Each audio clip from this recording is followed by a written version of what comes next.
Sarif was right about one thing. It's in our nature to want to rise above our limits. Think about it. We were cold, so we harnessed fire. We were weak, so we invented tools. Every time we met an obstacle, we used creativity and ingenuity to overcome it. The cycle is inevitable. But will the outcome always be good?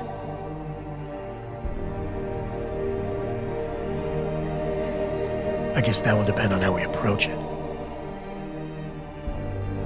These past few months, I was challenged many times. But more often than not, didn't I try to keep morality in mind, knowing that my actions didn't have to harm others?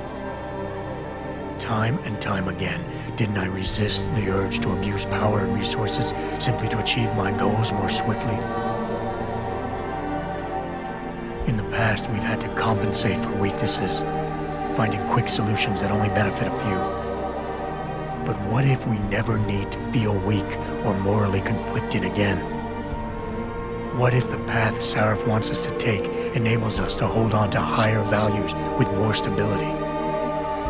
One thing is obvious. For the first time in history, we have a chance to steal fire from the gods. To turn away from it now, to stop pursuing a future in which technology and biology combine, leading to the promise of a singularity, would mean to deny the very essence of who we are. No doubt the road to get there will be bumpy, hurting some people along the way. But won't achieving the dream be worth it?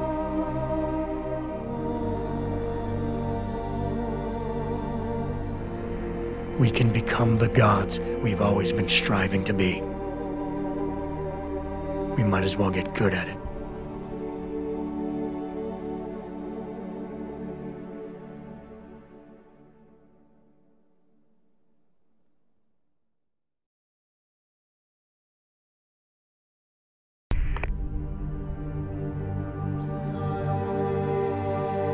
Albert Einstein said, "Technological progress is like an axe in the hands of a pathological criminal." It took me a while, but I finally see his point. How often have we chased the dream of progress only to see it perverted? More often than not, haven't the machines we built to improve life shattered the lives of millions? And now we want to turn that dream on ourselves to fundamentally improve who we are. Experience has shown me how dangerous that can be. How many times in the call of duty did I almost fall into the trap of taking shortcuts, abusing my abilities or the resources at hand? I resisted. Barely at times, because I valued human lives and considerations. Can I truly despise others who fall? Technology offers us strength. Strength enables dominance, and dominance paves the way for abuse. Darrow understood this. He knew that using technology to become something more than we are risks losing our ability to love, aspire, or make moral choices. The very things that make us human. It also risks giving some men the power to make others what they choose, regardless of the cost to human dignity.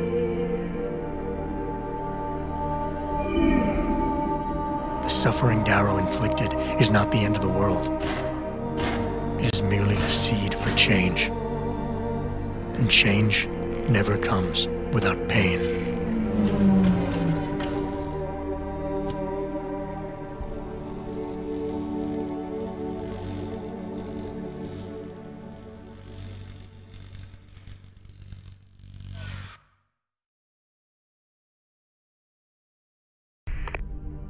Freedom. To those who don't have it, it's more valuable than gold. But where should it start and end?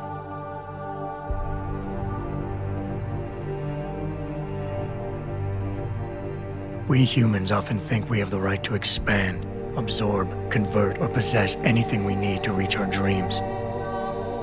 But time and time again, hasn't this led to conflicts with others who essentially believe the same thing? Looking back on the challenges I faced, at the way I often resolve them, I realize morality can become our saving grace.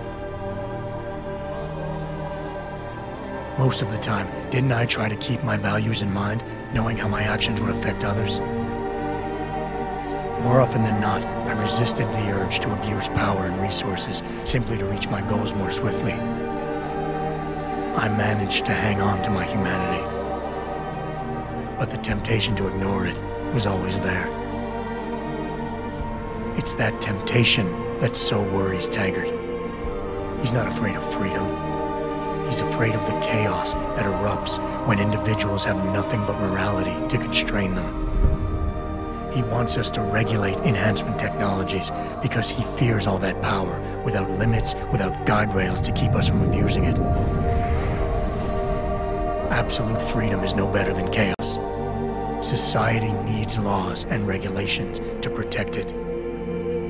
So if the men and women behind Taggard need to work in the shadows, pulling strings to enable us to head in a safe direction, will supporting them be all that bad? If they're as wise as Taggard says, how bad will their leadership be?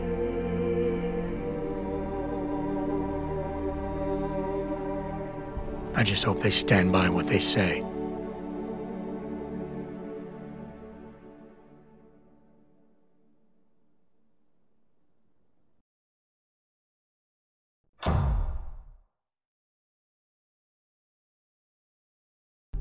Do I trust mankind to save itself?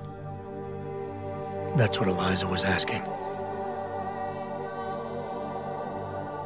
The truth is, I don't know. After everything I've seen, all the fighting and the chaos around me, I only know what I want to believe. Somehow, human decency will triumph. These past few months, I've faced many life-threatening situations. I could have given up many times, but my need to know the truth, to uncover the secrets that others were hiding, and to survive, forced me to keep on going.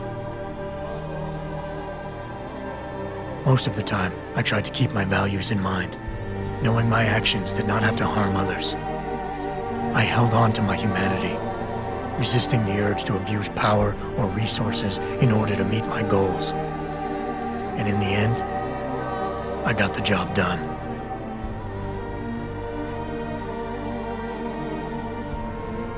But does this mean I have the right to choose for everyone? No. Because it isn't up to me. It isn't up to Darrow, Sarif, or Taggard either. Ordinary men and women will have to decide together what course mankind should take. The kind of people who time and time again have picked and chosen the future in highly practical ways, slowing change when it's negative, speeding it up when it's good. Can they do it again? I don't know.